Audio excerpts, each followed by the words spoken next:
Thank you for joining today. I am Ryan Neiman, Sports District Radio here. Follow us on Twitter at SDistrict Radio. Like us on Facebook at Sports District Radio. Catch all of our articles, updates, everything at fsportsnews.com. I am Ryan Neiman. This is SDR Sports Talk with an Edge. A lot happened over the weekend. Stanley Cup Finals are all set. Other stories we'll be going to is David Ortiz is now recruiting Kevin Love to Boston. And a funny story, Donald Sterling attends a black church service. Phil Mickelson, in the midst of an FBI investigation, caps off an interesting week at the Memorial. But we are now going to be talking about fantasy football. It's never too early to be talking about fantasy football, as we are nearly a month away, and a half away actually, from the August opening camps to begin. Is when I finally start to get ready for fantasy football, and we'll be talking about the rookies and new faces in different places and old faces and different places. The senior NFL analyst from the Huddle, John Tuvey, is joining us right now. How you doing today, John? I'm doing well, thank you. Thanks again for joining today, and we were both battling colds as we were unable to do a show the previous week. How did you get sick of yours? I think it was sitting out in what passes for spring in Minnesota at tons of softball games, and spring is evidently anything above 40 degrees now in Minnesota. So now we're transitioning into summer in Minnesota and the air conditioning season, and somewhere in between managed to catch the ball. Well, did the softball team win their game, or did they lose? Was it worth the sickness? It's always worth watching the kids play. I've got 3 girls and a boy, so between 3 softball and 1 baseball team, and on any given night, I always got a winner somewhere. My buddies and I, we have our own softball team, and in our first game, we lost 22-0. So I don't think things could get worse than that. Things have got to go up from there, especially if that's slow pitch and you're getting shut out. You're either not drinking enough or you're drinking too much. I think it's a combination of both for our team. But you are here talking today fantasy football. Never too early to talk about fantasy football, as ESPN released their top 10 rankings over the weekend, their top 200 actually, and I want to get your opinions about their entire rankings, of specifically their top 10, if you have any arguments against it. With their top 10, they have Adrian Peterson at number 1, really no argument there, even with those injuries. Number 2, LaShawn McCoy. 3, Jamal Charles. 4, Matt Forte. 5, Marshawn Lynch. Eddie Lacy at 6, who had a fantastic year for the Green Bay Packers. 7, Kelvin Johnson. 8, Peyton Manning. 9, questionable for me, Doug Martin. And 10 to close it off is Jimmy Graham. Do you have any arguments with their top 10? Based on their scoring system, that seems pretty accurate. Like you, I think the guy that stands out amongst that group is Doug Martin. He's in there in the non-running backs there at the bottom of their top 10, where most people, if they're drafting and they're sitting in the 7, 8, 9 spots, and those 6 backs are off the board, they're probably looking at Megatron or going with Manning or Breeze or Rodgers or going with Jimmy Graham. I might quibble that Monte Ball goes in there ahead of Doug Martin. Martin's got if they used him as much as they were planning to use him, I think, last year with this new regime, he could be a top 10 back on that Forte type and what's looking to be a Chicago Bears type of offense in Tampa Bay. But between the shoulder and the other backs they have and the new regime, that's a lot of question marks for with Monte Ball. The question is, can he just hold on to the football long enough to do no Sean Marino numbers in Denver's offense? So I think that would be the guy I would take a swing at the bottom of the top 10 rather than Doug Martin. Are you worried about anybody else besides Doug Martin, as Kelvin Johnson is recovering from injury, and so is Adrian Peterson? Anybody else you're worried about in that top 10? Oh, Peterson, we've seen him come back from the knee injury, and now he's had the stomach surgery, the abdomen surgery, so I think he'll be good to go. And again, in an offense that is either going to have Matt Castle or a rookie quarterback at the helm, it's going to be the AP show, so I don't think we'd worry about that. Megatron, he's going to carry that load. They still don't necessarily have hugely palatable guy, names opposite him, the rookie tight end or Golden Tate that they brought in. So it's still going to be his show, and I think he'll be able to bounce back from what he's got. And Peyton Manning's now a couple of years removed from the neck surgery, so I think we're well past worrying about him. Grant's foot may be the only real issue in that top 10, and as long as he's financially compensated, I think is probably the bigger concern with him. And he's showing up at mini camps, and he's good to go, and he's the linchpin in that Saints passing game. And we are close to 90 days now from that opening kickoff in the NFL. If you had that first pick, it's still early, but if you have that first pick in your fantasy draft, is Adrian Peterson still that number one guy in standard scoring leagues? I think in standard leagues, it's still AP. He's going to get all the goal line work. The hope is that in a North Turner offense, they're going to throw to him a little bit more. So I think you could even make a compelling case for him in PPR leagues. Otherwise, I think Charles would probably be the guy for me in a PPR league. We saw what he can do in PPR. McCoy, you maybe worried just a little bit that offense is going to keep transitioning more towards a little more throwing. I still think he's a top 3 guy, but for me, I would order him AP, Charles, McCoy, and then if you throw in a full PPR, I might go Charles, AP, McCoy. And looking at your rankings from your guys' website, is Peyton Manning the first to go off of your board for quarterbacks, or is there somebody you have before him? We've got Manning first, but I think it's pretty close between Manning, Breeze, and Rodgers. I mean, there's no reason to think Manning will do much less than he did last year, other than maybe their defense is a little bit better and he doesn't have to do as much, but they are going to be transitioning to a relatively untested running back, so they maybe don't have to rely on the ground game as much as they did last year. And it wasn't that they relied on the ground game that much, but Peyton Manning, if push comes to shove, and maybe Monte Ball's putting the ball on the ground a little bit, so he can throw a little bit more at the goal line. And Aaron Rodgers in 7 games looked pretty great. If he's able to stay healthy for a full 16, he loses James Jones, but I don't know that that's going to throw a huge monkey wrench in the Green Bay offense. And in fantasy football, rookies are always a hot pick early on in drafts. Fantasy football owners aren't afraid to reach for overhyped rookies. When draft day does come, we see the same thing every year. Last year, Monte Ball surged up the draft boards, finishing with an average draft position near in the rounds of 5 to 6. He rushed for only 559 yards in his rookie year. Owners really paid the price for investing so much stock in an unproven player fighting for snaps against no Sean Moreno. Which players in their first year are going to provide the most value in 2014? Well, I don't know about value for sure, because he's already starting to be, like you said with Monte Ball, be maybe overdrafted. But Bishop Sankey is the running back that seems to be walking into the best situation. It's a run-first offense in Tennessee, where it's going to be either Jake Locker or Zach Mettenberger at quarterback. So by nature, it's going to be a running offense. It's a pretty decent offensive line for running the football. And right now, the guy standing between him and significant carries is Sean Green, who first off is Sean Green, and second off is coming off knee surgery. So at worst case, it seems to be that Sankey's walking into a Gio Bernard, Ben Jarvis, Green Ellis sort of split, where he's going to be the more electric back, the guy that the fans want to see get more carries. And best case is that Green's hurt or plays like Sean Green has played in the past, and in which case Sankey gets a whole lot of carries, and that's the primary thing, especially for a rookie running back, is getting the opportunities. And the things like pass protection that generally keep rookie backs off the field probably aren't going to be as big a concern in Tennessee. So from a draft standpoint, I think Sankey's going to be the guy that gets the press.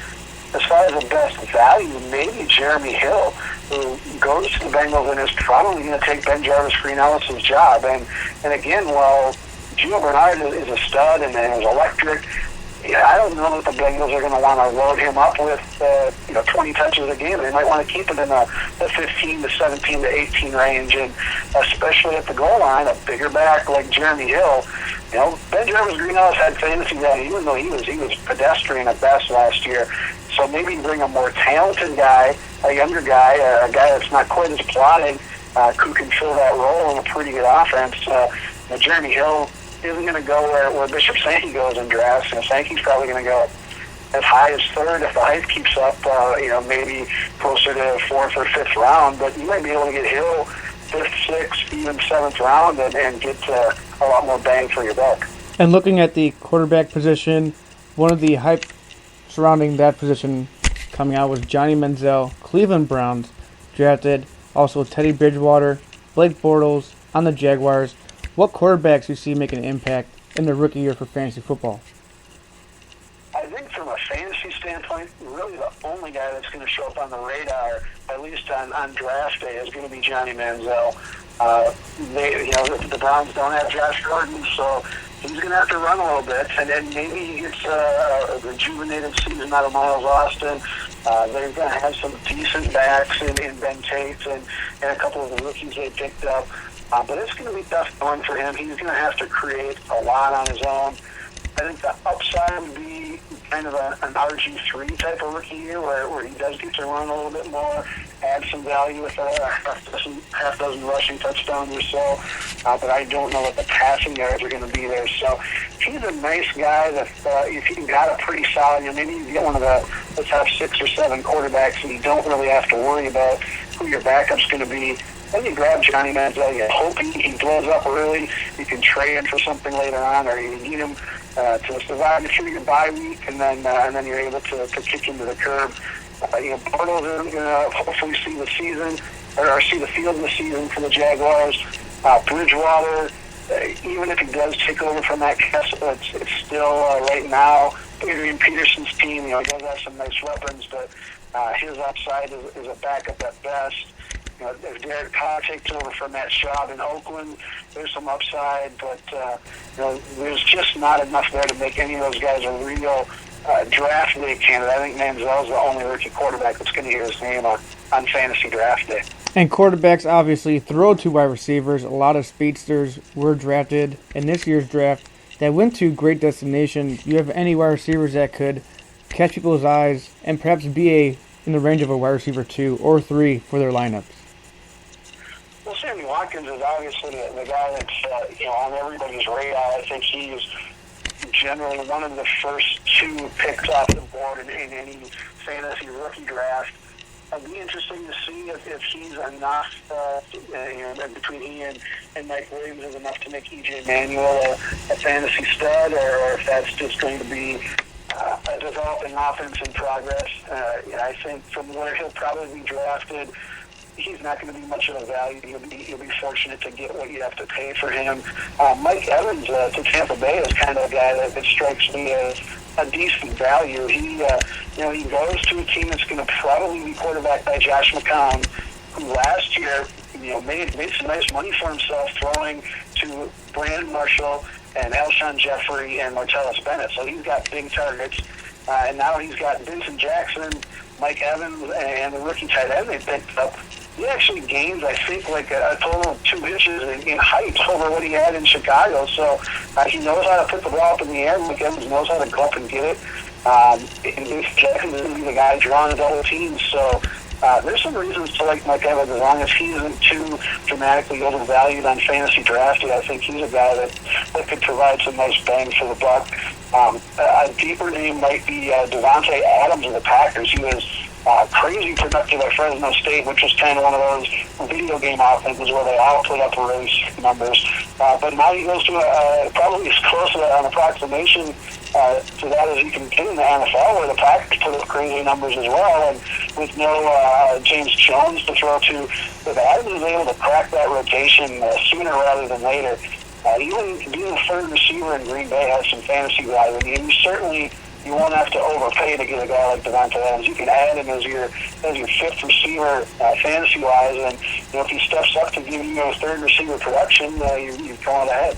And a position that just keeps on getting deeper and deeper is a tight end position. You have any tight ends in the rookie class that you should be on the watch for? Well, the concern about Eric Ebron is that the track record for first-round tight ends is awful, at least in their rookie season. I think only one since the year 2000 has had more than 4 touchdowns in their rookie season. Only one's had more than 600 yards.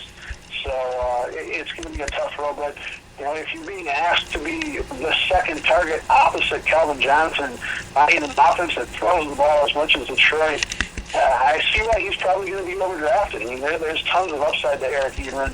I just probably won't end up being the guy paying for it. I'd rather go with a guy kind of alluded to earlier, Austin Seferian-Jenkins, who's in Tampa Bay, who's going to take Timothy Wright's job. And Wright put up decent numbers towards the end of the season. It's going to be a different offense.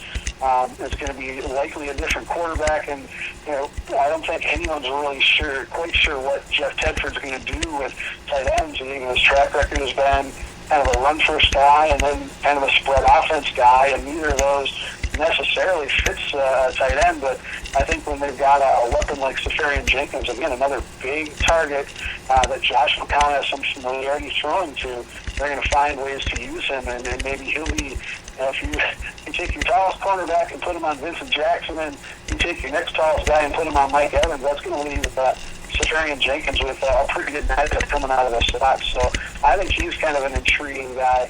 And the other guy that's intriguing is another Packer, Colt Lerla, the guy that's all those off-the-field issues at Oregon. But, man, he's crazy talented, and if he's able to keep his nose clean and stay out of trouble, and probably not a better place in the NFL to do it than Green Bay. No bright lights, big city for him there. If they're able to kind of keep him on the straight and narrow, he can just walk right into Jermichael Finley numbers. And again, an offense that knows how to use a tight end. If he makes the team and is able to stay out of trouble, there's some crazy upside to Colt Lerla in Green Bay. And on draft day, of all those rookies that we noted, which one are you reaching for and trying to obtain so nobody else could have him? If I'm going after in a dynasty situation, I think the guy I want to get is Mike Evans, and I'll probably go a little early on Mike Evans. I think he's going to have a nice quarterback situation for at least the first couple years, and if Mike Glennon is their quarterback of the future, I think we saw enough from him last year that Mike Glennon's their quarterback of the future. I think we saw enough last year that Evans doesn't really have to worry about the quarterback position, at least through his first contract, and he's going to have Vincent Jackson taking a lot of the pressure off on one end, and Seferian-Jenkins taking off a lot of pressure on the other end. So that's going to be the guy that I reach early for. If I'm going deep and want to hit a home run, maybe Terrence West in Cleveland. He was their third-round running back, a guy that actually traded up to get. Ben Tate hasn't exactly been able to stay healthy even with the limited touches he's had in Houston, and it's an offense that's going to need some help. And if Terrence West maybe carves out a part-time role, carries the tape this year by the time Josh Gordon comes back and Cleveland's offense really starts to ramp up with Johnny Manziel in their center, Terrence West kind of could fill maybe the Alfred Morris role in Kyle Shanahan's offense in Cleveland with an RG3 type of quarterback in Manziel and a down-the-field kind of threat like a Pierre Garçon and Josh Gordon. And Terrence West plugging into Alfred Morris's numbers, I think he'll be undervalued this year unless he finds a way to be Ben Tate from the starting gig. But down the road, that could be Terrence West's job to lose. So I wouldn't mind stashing him at the end of my dynasty draft and hoping that he pays dividends down the road. Taking a look at the free agents that now have new destinations for their current jobs. If you're looking at the fantasy impact of free agency, let's start at the quarterback position. Which quarterbacks do you think will make the most impact in their first year in fantasy football?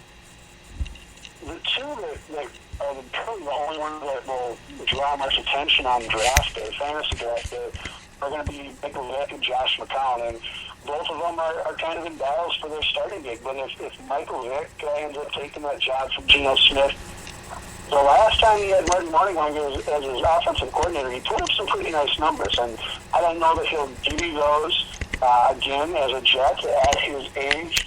at this point in his career, and I know you can't bank on him for a full season of games, but as a guy you plug in and hope to squeeze some value out of, if he's the starting quarterback in that offense, I think there's backup upside to him. With McCown, I think if he has the job outright by the start of the season, he has the potential to be a top 10 fantasy quarterback. I think if you can use him as your second quarterback, especially if you wait, you don't get one of the top 5 guys, you get maybe number 6 through 12 as your starter, and you are able to grab Josh McCown as your backup, and that's his starting job. You saw what he did in Chicago with those receivers. He's got a pretty similar group assembled in Tampa Bay. A little bit unproven, but you go right down the road, and Doug Martin as Matt Forte, Brandon Marshall, Mike Evans as Alshon Jeffrey, Austin Seraphin Jenkins as Martellus Bennett. That's it stacks up, and there's no reason that McCown can't give you a lot of what he gave last year when he had that amazing stretch late in the season where he probably put some fantasy teams in the playoffs. So he'd be my value guy at quarterback where once it's clear what his role is going to be, if he's going to be the starter in Tampa Bay, I put him on my radar as a backup you can grab with definite top 10 upside. Would you consider him low risk, high reward type of fantasy player? Absolutely, yeah. Unless there's 2 other guys in your league that are absolutely nuts about him as well, I don't think he's going to have a ton of sex appeal on draft day. So you'll be able to get him for a nice low price, and like I said, the upside is there's some potential top 10 numbers in Tampa Bay. And I am in 2 quarterback leagues. Is this somebody I could trust as my second quarterback, you think? The question is, and what's going to keep his value down is going to be he or Mike Glennon. And if it's a bigger 2-quarterback league, then there's a little more risk unless you think, you draft McCown and Mike Glennon is going to be available for you to pick up if for some reason McCown isn't the starter. Because that's just it seems like things are shaping up for McCown to be the starter. That's what Lovie Smith has said. That's kind of how it's looking. But I think there's enough question about it that is keeping his value down.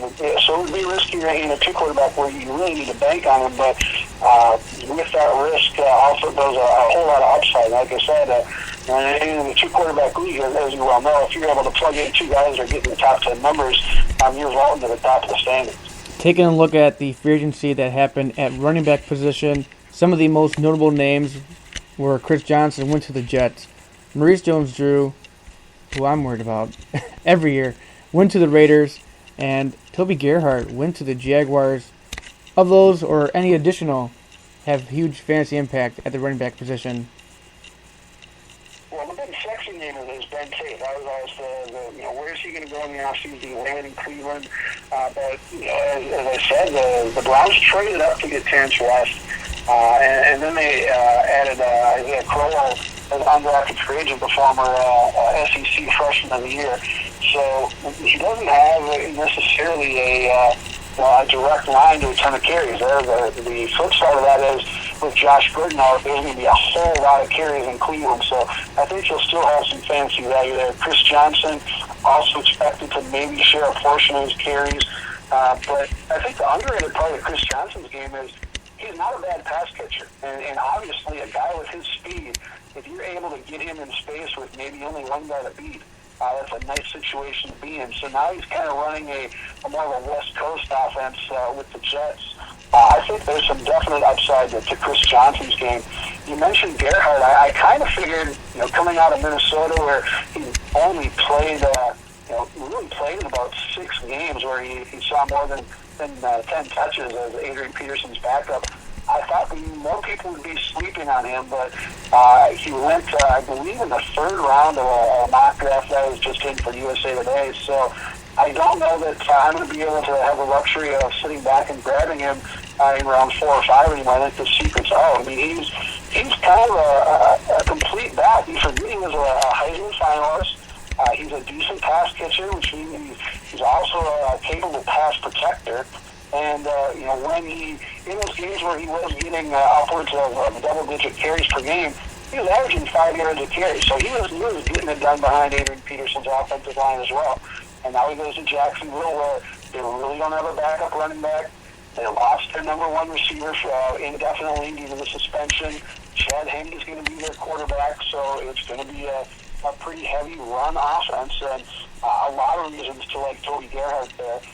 When they do throw out was Rashad Jennings with the Giants, I think with the new offense that they're going to run under Ben McAdoo, the old Packers coordinator, they're going to run a lot of single back sets, and right now he looks like he's going to be the single back, and he's not necessarily a great pass catcher, but they're running off tackle. It's still a Tom Coughlin team. They still love to bang with the football, and Jennings is definitely the kind of guy that can do that, and we'll find out if he's able to pass protect and help out him in what's kind of a modified West Coast that the Giants are going to run. And I think from where he's being considered in a lot of fantasy leagues, he might be a guy that can provide some upside. I definitely would go with him over the guy you mentioned, Maurice Jones-Drew in Oakland. And I'll preface it by saying I'm a huge Maurice Jones-Drew fan, always have been. But now he goes to Oakland as kind of damaged goods. You have another damaged goods guy, Dan McFadden. They're going to be battling it out for carries. And unless one of them does us the courtesy of having their annual injury early on, so we know it's only going to be one guy getting the 20-plus touches, I think that situation is just going to be a mess all season long. And looking at the wide receivers that went to new places, even though there was a talent in the draft this season, players like Deshaun Jackson, Eric Decker, Hakeem Nicks bolted for new teams for other reasons, especially for Deshaun Jackson. Which of these free agents do you think will make a huge impact in their first year with their new team? Yeah, I do like Deshaun Jackson quite a bit. Coming off a career year, I like him for no other reason than in Week 16, I believe, is the week that the Redskins get to face the Eagles. And I'm going to guess Deshaun Jackson's going to have a little bit of a chip on his shoulder for that game. That might be one of those ones where, if you're in a daily league, even though his value probably should be set at like half your budget for that game, that feels like the 3-touchdown kind of game with look at me, remember what I did for you kind of thing. And even without considering that he gets the Eagles twice, he gives Robert from the third that deep threat that when he was putting up those video game numbers at Baylor. He had deep threats, and he had deep speed. Pierre Garçon was okay at that, but I like Garçon in a complimentary role. I like Jordan Reed in the tight end role. I like Deshaun Jackson getting down the field and making some things happen in Washington. So I really like his upside this year. I think people will be too quick to devalue Eric Decker because he's going from Peyton Manning to Geno Smith or Michael Vick, and from Denver to a run-first offense in New York. They still don't have a lot of targets. I think he's going to be the number one guy. And he's been the number one on a bad offense before. In college, he played for the Minnesota Gophers, and they did not throw the ball particularly well. They didn't throw it a lot, but when they did, they threw it to Eric Decker, who was double and triple teamed and still found a way to lead the Big Ten in receiving catches and yards. So he knows how to get it done against decent competition. I think he'll be quick to drop him down the board from being the top 10 fantasy receiver he was, to pretty much ignoring him. I still think he'll put up numbers worthy of being probably a fantasy number 2. So I do like Decker as well. I'm not as excited about Nicks. He had every opportunity to be to earn that big contract that he's been seeking. Now he's on another 1-year deal in Indy, but he's going to be at best second fiddle to T.Y. Hilton. If Reggie Wayne comes back, I bet Reggie Wayne bumps him down a little bit too. So Nicks doesn't do as much for me as a couple other guys on my list. Emmanuel Sanders, who steps into that same role that Eric Decker turned into a couple of top 10 fantasy finishes with the Broncos, comes over from the Steelers and steps into that role. And unless you're really seeing Wes Welker bounce back, Demaryius Thomas's numbers go even further than they have, and Julius Thomas's numbers going even further than they have. There's still going to be plenty on the plate for Emmanuel Sanders, so I think he's being overlooked a little bit. And then my long shot candidate will go back to Cleveland. And you forget Miles Austin, and it was 5 years ago that he was the number 3 fantasy receiver. Now he goes to Cleveland. How much of Josh Gordon's role is he still capable of filling, and can he keep those problem hamstrings healthy enough to be on the field? It's a team that's desperate for wide receiver help. They were pretty desperate even before Josh Gordon got suspended. Now they're really desperate, and Austin seems to be the one guy that could step in and give them a reasonable approximation of Josh Gordon. So I wouldn't mind taking an absolute flyer as my 5th receiver on Miles Austin and seeing how long those hamstrings can stay healthy and just how much of Josh Gordon's numbers he can fill for Johnny Manziel. And going back to Deshaun Jackson quickly, are you worried at all about the competition for targets will compete against Pierre Garçon and tight end Jordan Reed? A little bit, but I think that group kind of complements rather than really competes. I think Jackson is the deep guy. Garçon will be a lot better cast, not necessarily as a mid-range guy, but as a number 2, he seemed to have some issues against top coverage. As a number 2, I think he's going to dominate. He's got the size to be a dominant kind of guy. And Jordan Reed is still a little bit unproven, but in that offense, in the Jay Gruden offense, I think they'll find enough for him to do. So, the guy that kind of gets squeezed out there is Andre Roberts, who, before Jackson got available, I think the plan was, Garçon is their 1, Reed is their primary 2, Roberts is kind of a slot guy. Now they kind of shuffle things around, and having Jackson to be the guy that RG3 throws deep to. I'm foreseeing the outside of that as being kind of in a Ben Roethlisberger situation where RG3, when he's in trouble, if he's able to extend the play long enough and look downfield long enough, it's going to be Jackson that's going to be in the business. And kind of like Mike Wallace was a couple of years ago, of those, broken play kind of long throws. And I think Jackson does that as well as any receiver. Obviously, he's got the speed to do that. So rather than competing, I think they complement. And even if Jackson backs off of some of his personal best last year, I don't think it'll be too much. And I think with Jay Gruden's offense, Washington's going to give RG3 the green light, and there'll be enough to feed all 3 of those receivers. And at your website, thehuddle.com, you guys recently just released your 2014 cheat sheets and projected stats.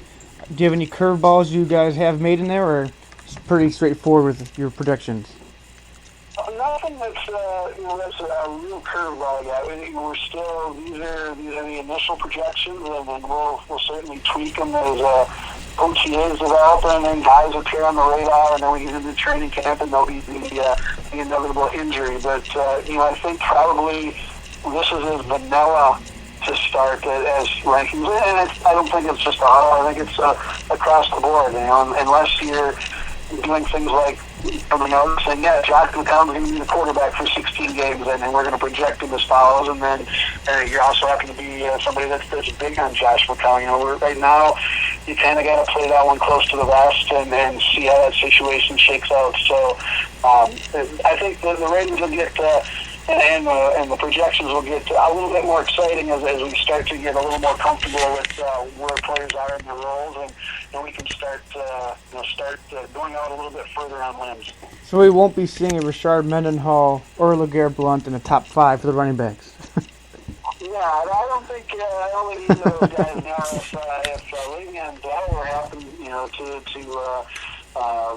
pull a Ray Rice or something over the next couple months, you might see LeGarrette Blount meet up those rankings a little bit. But hopefully all those players are able to manage their downtime a little bit more successfully than maybe some of the Baltimore Ravens running backs have. Well, Ray Rice is one of those players I am definitely staying away from. Haunted me 2 years in a row, not drafting him again this year. But John, thanks again for joining us today, and where can everybody find you on the web? Lotto.com is a place to be, and it's with the turning of the calendar to June. We've, like you said, we've released the rankings for the coming year, and got a lot of fresh new content that we'll continue to update during what's kind of a downtime, and allows you to maybe take your iPad or print some stuff out and go out in the porch and then do a little light reading as you prep up for when things start to get serious down the road here in July. Awesome, John. As always, a pleasure talking to you about fantasy football, and we'll get talking to you more as we get closer to that football season. Sounds good. Thanks for having me on, Ryan. Thanks, John. Have a good one. You too. That was John Tuvey, senior analyst from thehuddle.com, joining us right now, talking about those preseason rankings that he has out right now in regards to the rookies and for the new faces and new places and old faces and new places in fantasy football. It is never too early to be talking about fantasy football. And there are some other stories that happen around the world of sports. Interesting story, Don Sterling, we all know him, recently just sold the LA Clippers for $2 billion for being a racist. He attended a black church service, kind of comical, trying to clear his public image as he says, "I'm here to support this wonderful group." According to the report, church pastor J. Benjamin Hardwick met with Sterling following the owner's comments against Magic Johnson and other African Americans, as he told Sterling that he wants to know that he's his friend and that he is praying for him, or maybe he's looking for renovations in his church after getting $2 billion for that LA Clippers team. David Ortiz, Boston Red Sox DH, is now recruiting Kevin Love to come to Boston, which would break my heart, because I'm looking for Kevin Love to come to the Chicago Bulls. But David Ortiz, via Twitter, said, "Yo, Kevin Love, if you need advice, I'm moving from Minnesota to Boston. Just let me know. Hashtag City of Champs." It's been well known that Kevin Love has strong ties with head coach with the Boston Celtics, Brad Stevens, which might be another precursor as to why Kevin Love would come to the Boston Celtics. But I honestly don't think that would be the best situation for him to thrive in. If he wants to win now, that's the reason why he wants out of Minnesota. If he wants to win now, Boston is not the place for him to go. If he wants to win now, he would have to go to the Houston Rockets, Chicago Bulls, or even, unfortunately, the Miami Heat. Phil Mickelson had a very, very interesting weekend, especially at the Memorial Tournament presented by Nationwide Insurance. He was investigated for, under the table insurance from the FBI, as the Mickelson's week took a particular turn when reports surfaced that he's under investigation by the FBI and Securities Exchange Commission for alleged insider trading. Two FBI agents approached him following the first round. I can't imagine that after shooting a first round of golf, being approached by the FBI. Mickelson addressed the reporters afterwards, said he has done absolutely nothing wrong and has fully cooperated with authorities. He also said the probe will not pose a distraction at the U.S. Open, where he hopes to become the sixth man to compete at the career Grand Slam. Of course, this will be easier for him as Tiger Woods will be out, but if he's facing any prosecution, him saying it's not a distraction is complete bullcrap. But I am Ryan Neiman. This has been Sports District Radio. Follow us on Twitter at SDistrict Radio. Like us on Facebook at Sports District Radio. And catch all of our articles, updates at sportsnews.com. I am Ryan Neiman. This has been Sports Talk with the Man.